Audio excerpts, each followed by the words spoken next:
दोस्तों, आज भारत और साउथ अफ्रीका के बीच पहला T20 मैच खेल गया और ये मैच बेहद रोमांचक रहा।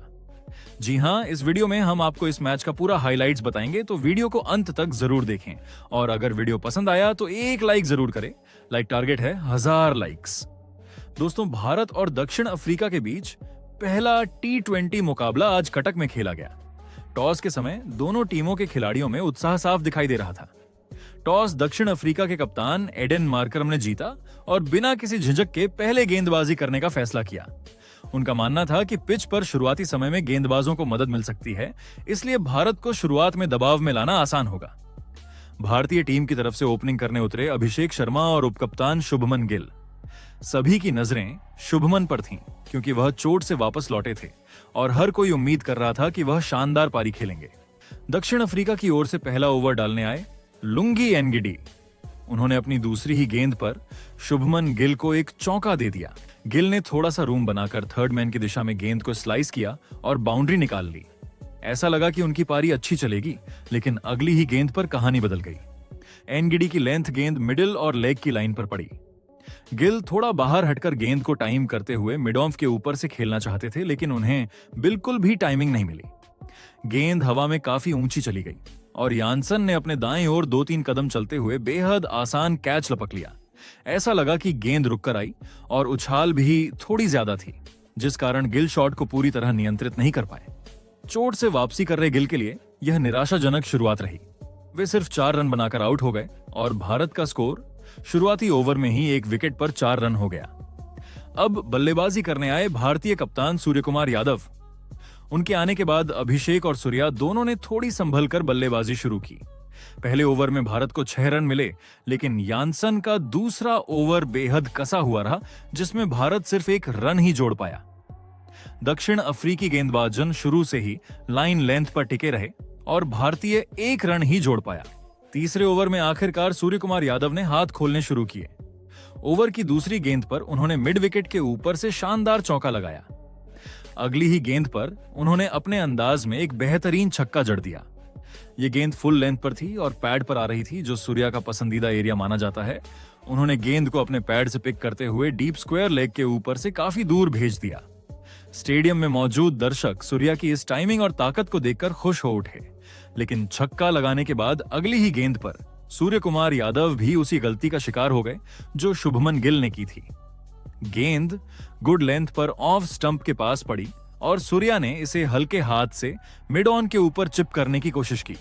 गेंद पिच पर थोड़ी रुककर आई, उन्हें फिर से टाइमिंग नहीं मिली और गेंद सीधी हवा में चली गई।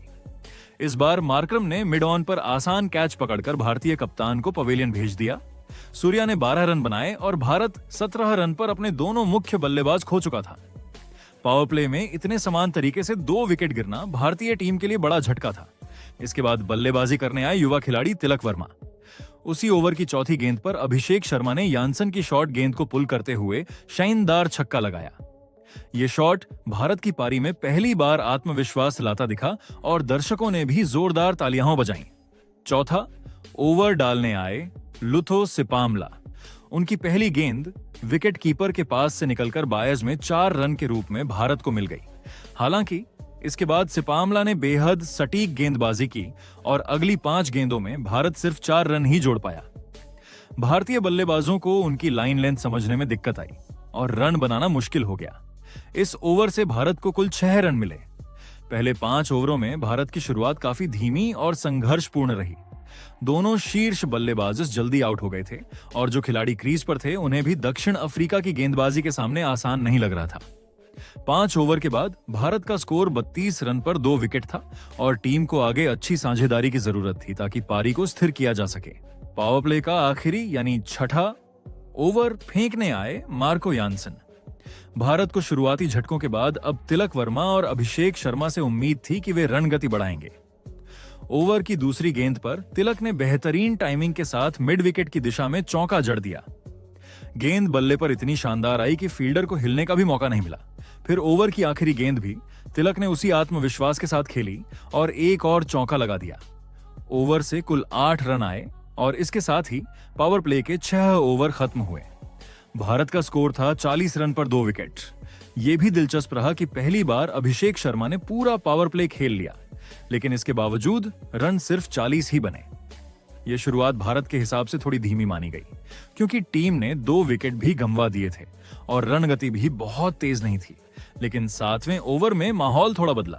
सिपामला गेंदबाजी करने आए और अभिषेक ने आते ही उन पर प्रहार शुरू कर दिया।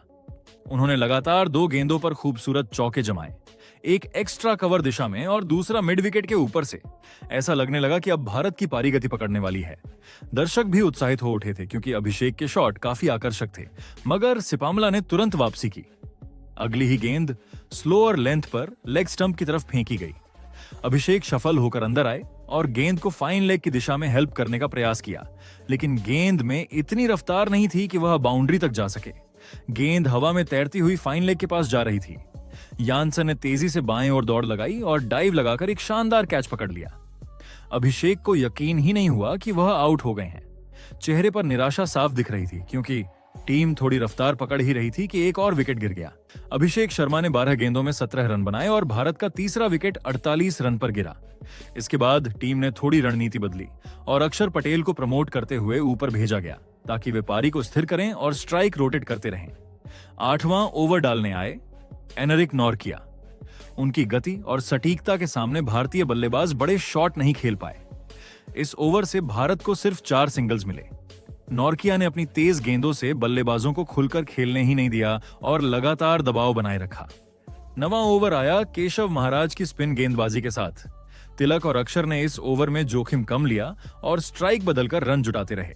हालांकि ओवर में कोई बाउंड्री नहीं आई, लेकिन बल्लेबाजों ने समझदारी दिखाते हुए 9 रन हासिल कर लिए। ये ओवर भारत के लिए उपयोगी साबित हुआ, क्योंकि बाउंड्री न होने के बावजूद रन गति थोड़ी बढ़ी और विकेट भी सुरक्षित रहे। 10वां ओवर नॉर्किया लेकर आए और इस बार तिलक वर्मा ने शानदार हमला किया। ओवर की एक गेंद जरा सी छोटी पड़ गई और ऑफ स्टंप के पास थी। तिलक ने बैकफुट पर जाकर जोरदार स्वाइप मारा और गेंद सीधी डीप स्क्वायर लेग के ऊपर से 89 मीटर दूर जाकर गिरी। यह छक्का इतना लंबा था कि गेंद स्टेडियम की छत पर टकराकर बाहर चली गई। चौथे अंपायर को नई गेंद की बॉक्स लेकर मैदान में आना पड़ा। तिलक की इस ताकत ने दर्शकों को रोमांचित कर दिया और भारतीय डगआउट में भी उत्साह बढ़ा। हालांकि इस ओवर में छक्के के अलावा कोई बड़ा शॉट नहीं आया। बाकी गेंदों पर बल्लेबाजों ने सावधानी बरती और सिंगल डबल लेकर ओवर से कुल 8 रन निकाले, जो स्थिति के हिसाब से ठीक था। पहले 10 ओवर पूरे होने के बाद भारत का स्कोर 71 रन पर 3 विकेट था। टीम मुश्किल शुरुआत के बाद अब थोड़ा संभली हुई दिखाई दे रही थी। हालांकि रन गति अभी भी बहुत तेज नहीं थी, लेकिन पारी का मध्य हिस्सा स्थिर जरूर हो गया था। 11वां ओवर डालने आए स्पिनर डोनोवन फेरेरा। भारतीय बल्लेबाज इस समय रन गति बढ़ाने की कोशिश कर रहे थे, लेकिन फेरेरा की सटीक स्पिन गेंदबाजी के सामने उन्हें कोई बड़ी गेंद खेलने का मौका नहीं मिला। इस ओवर में एक भी बाउंड्री नहीं आई और भारत को केवल 5 रन ही मिल सके। इसी बीच मैदान पर ओस भी उतरनी शुरू हो चुकी थी। इसका सीधा मतलब था कि भारत को पहली पारी में अच्छा स्कोर बनाना ही पड़ेगा, क्योंकि दूसरी पारी में गेंदबाजों के लिए गेंद पकड़ना भी मुश्किल हो सकता था। ओस की वजह से भारतीय बल्लेबाज बड़े शॉट मारने की कोशिश कर रहे थे, लेकिन गेंद बैट पर अच्छे से नहीं आ रही थी। रन गति रुक रुक कर चल रही थी और भारत को एक ऐसे बल्लेबाज की जरूरत थी जो कुछ बड़े शॉट लगाकर मैच की दिशा बदल सके। लेकिन तभी एक और झटका लग गया। तिलक वर्मा, जो क्रीज पर अच्छी तरह सेट दिखाई दे रहे थे, लुंगी एनगिडी की गेंद पर आउट हो गए। यह छोटी गेंद लेग स्टंप की लाइन पर थी और तिलक ने पुल शॉट लगाने की कोशिश की, लेकिन टाइमिंग खराब रही और गेंद सीधे फाइन लेग पर खड़े यानसन के हाथों में चली गई। अब मैदान पर उतरे लंबे समय बाद टीम में वापसी कर रहे हार्दिक पांड्या। दर्शकों को उनसे बड़ी उम्मीदें थीं और उन्होंने आते ही दिखा दिया कि क्यों उनकी मौजूदगी टीम के लिए इतनी महत्वपूर्ण है। हार्दिक ने अपनी दूसरी ही गेंद पर केशव महाराज को स्लॉग करते हुए मिड विकेट की दिशा में शानदार छक्का जड़ दिया। अगली ही गेंद पर उन्होंने एक और जोरदार प्रहार किया और लॉन्ग ऑन की तरफ छक्का जमा दिया। उनकी टाइमिंग, ताकत और आत्मविश्वास सब कुछ लाजवाब था। यही वह अनुभव था जिसकी टीम को जरूरत थी। महाराज के इस ओवर से कुल 16 रन आए और यह तब तक का भारत का सबसे बड़ा ओवर साबित हुआ। दूसरी ओर अक्षर पटेल काफी संघर्ष कर रहे थे। वह गेंद को ठीक से पढ़ नहीं पा रहे थे और कई डॉट गेंदें खेलते जा रहे थे। रन गति बढ़ाने की जिम्मेदारी ज्यादातर हार्दिक पर आ गई थी, लेकिन फिर 14वें ओवर में अक्षर पटेल ने भी शॉट्स खेलना शुरू किया। सिपामला की गेंद को उन्होंने लॉन्ग ऑफ के ऊपर से शानदार छक्का जड़ दिया। इसी छक्के के साथ भारत के 100 रन पूरे हो गए। ऐसा लग रहा था कि अक्षर अब अपने शॉट्स खोलेंगे, लेकिन फिर अगली ही गेंद पर वे आउट हो गए।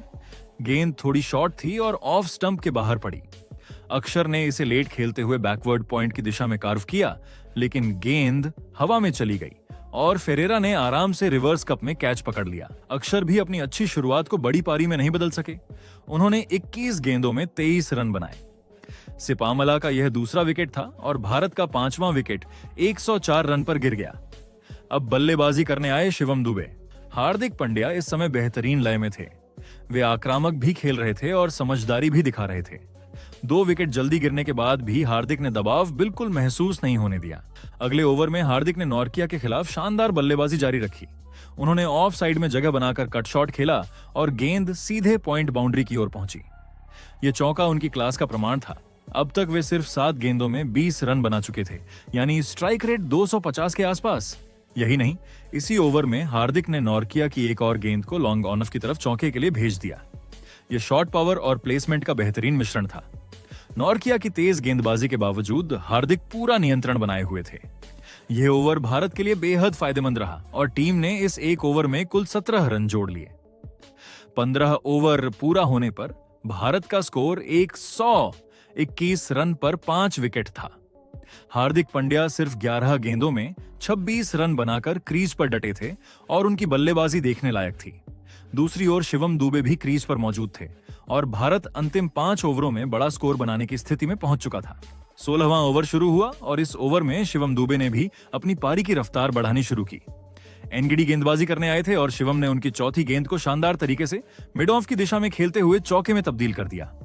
गेंद बिल्कुल सटीक टाइमिंग के साथ बल्ले से निकली और फील्डर के पास प्रतिक्रिया देने का समय ही नहीं रहा।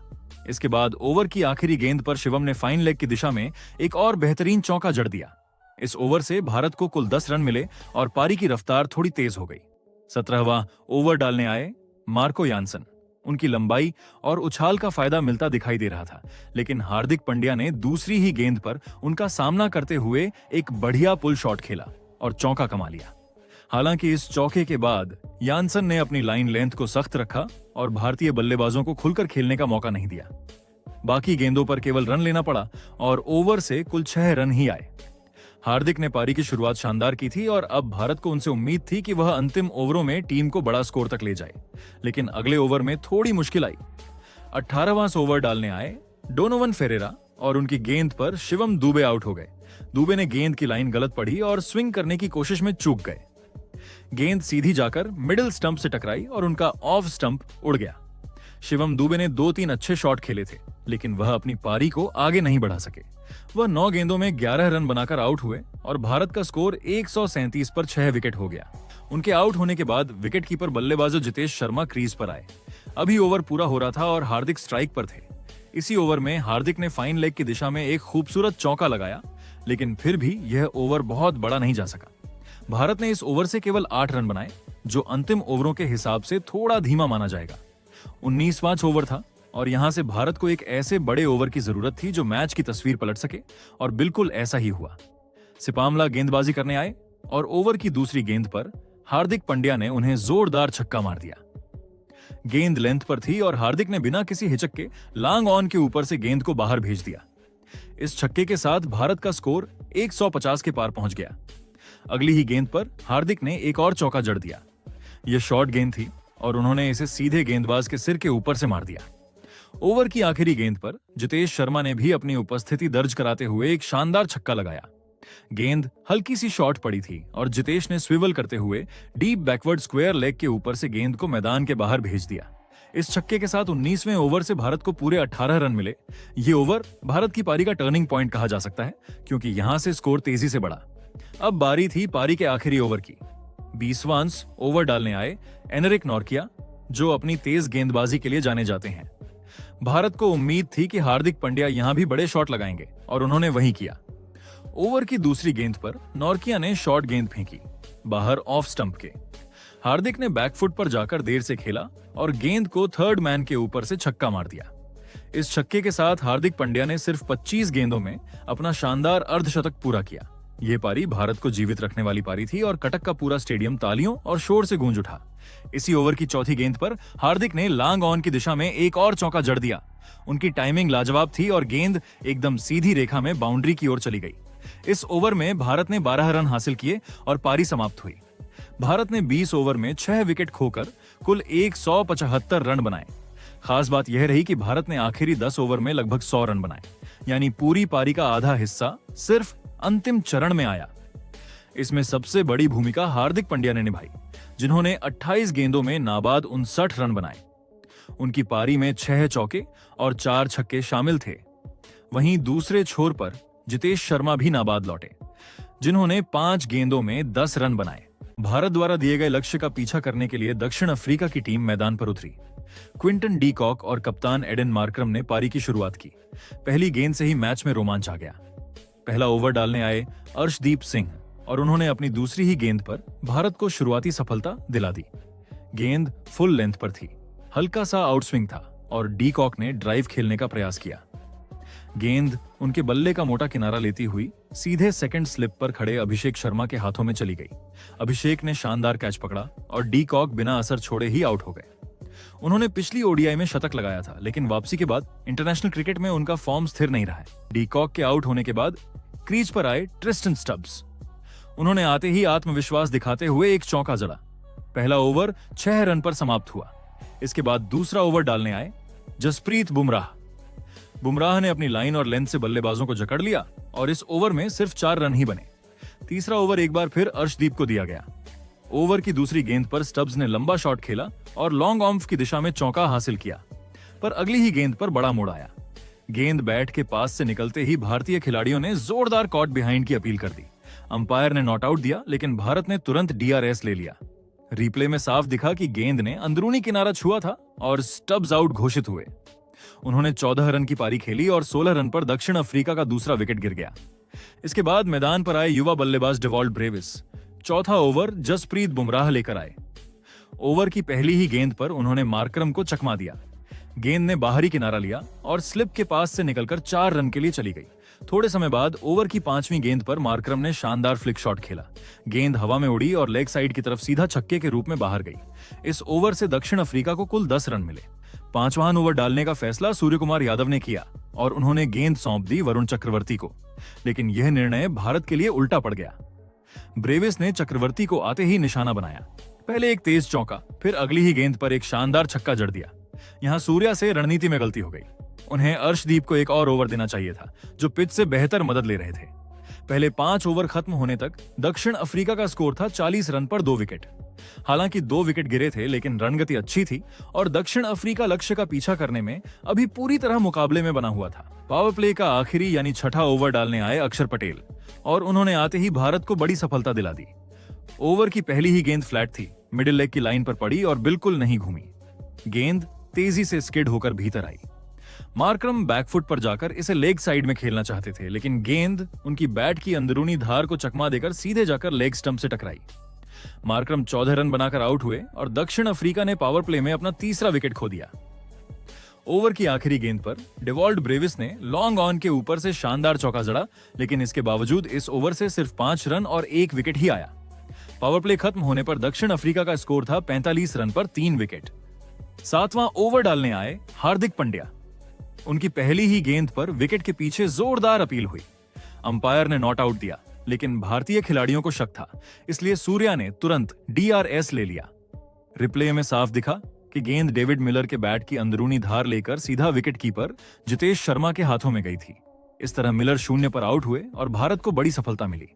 दिलचस्प बात यह थी कि अंतर्राष्ट्रीय क्रिकेट में यह 15 पारियों में 8वीं बार था जब हार्दिक ने मिलर को आउट किया।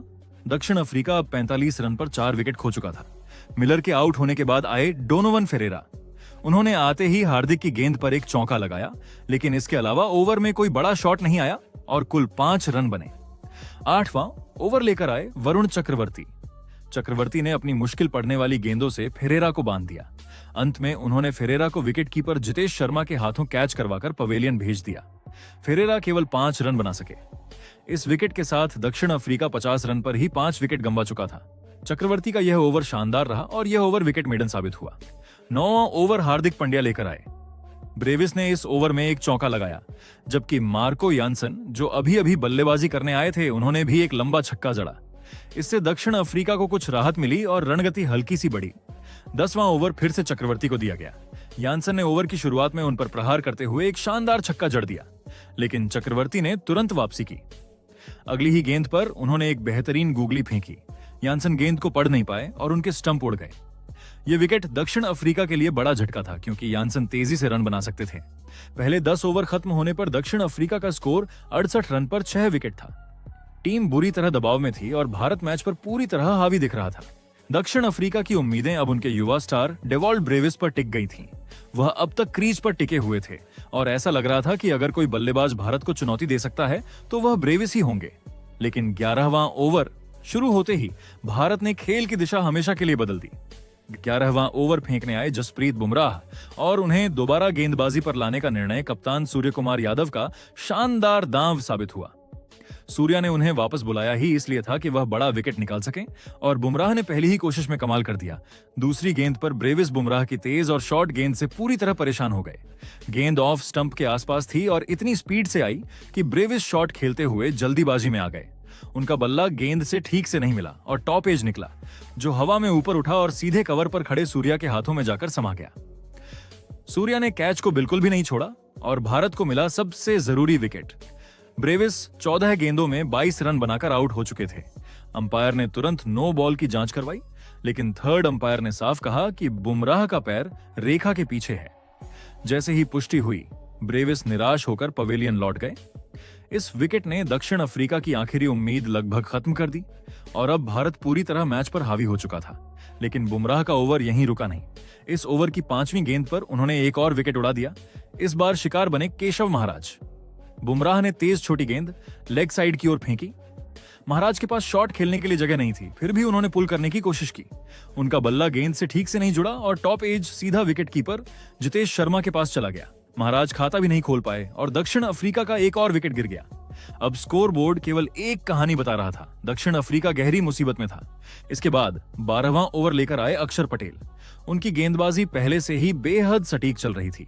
ओवर की शुरुआत में नोरकिया ने ड्राइव खेलने की कोशिश की, लेकिन गेंद उनके बल्ले और बैट के बीच की बड़ी खाई से निकल गई और सीधा स्टंप्स पर जाकर लगी। अक्षर पटेल ने एक और विकेट अपनी झोली में डाल लिया। ये गेंद सीधी और सरल दिख रही थी, लेकिन स्पीड लाइन और थोड़ा सा एंगल बल्लेबाज को धोखा देने के लिए काफी था। इस तरह दक्षिण अफ्रीका का एक और पतन हो गया। अब तक पूरा मैच एक तरफा हो चुका था। भारत के गेंदबाज हर ओवर में विकेट ले रहे थे। दक्षिण अफ्रीका अपने बल्लेबाजों को क्रीज पर टिकाए रखने में असफल हो रही थी।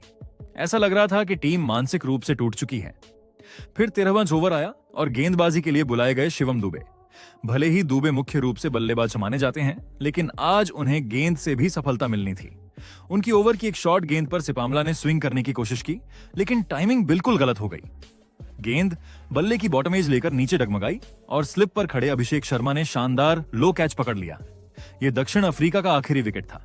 सिपामला आउट होते ही मैच समाप्त हो गया और भारत ने दक्षिण अफ्रीका को सिर्फ 74 रन पर ऑल आउट कर दिया। भारत ने पूरा 101 रन के विशाल अंतर से मैच जीता। ये जीत सिर्फ जीत नहीं थी, ये एक संदेश था कि भारतीय टीम इस सीरीज में किसी भी हाल में अपना दबदबा बनाना चाहती है। पूरी गेंदबाजी इकाई ने मिलकर साउथ अफ्रीका की बल्लेबाजी को ध्वस्त किया। अर्शदीप सिंह, जसप्रीत बुमराह, वरुण चक्रवर्ती, अक्षर पटेल सबने 2-2 विकेट झटके। वही हार्दिक पांड्या और शिवम दुबे ने एक विकेट झटके। हर गेंदबाज ने अपना काम पूरी निपुणता के साथ किया। न कोई ढिलाई, न कोई गलती, बस एकदम सटीक योजनाबद्ध गेंदबाजी। दूसरी ओर भारत की बल्लेबाजी का हीरो रहे हार्दिक पांड्या। शुरुआती झटकों के बाद जब भारत मुश्किल में था, तब हार्दिक ने अपनी 59 रन की पारी से मैच की तस्वीर ही बदल दी। भारत ने अंतिम 10 ओवरों में लगभग 100 रन बनाए, जिससे मैच का पूरा प्रवाह बदल गया। गेंदबाजों ने फिर वही मोमेंटम उठाया और साउथ अफ्रीका की टीम को 15 ओवर से पहले ही धो दिया। भारत ने 5 मैचों की सीरीज की शुरुआत बिल्कुल धमाकेदार अंदाज में की है। तो दोस्तों, आपके हिसाब से भारत का इस जीत का हीरो कौन है? कमेंट जरूर करें।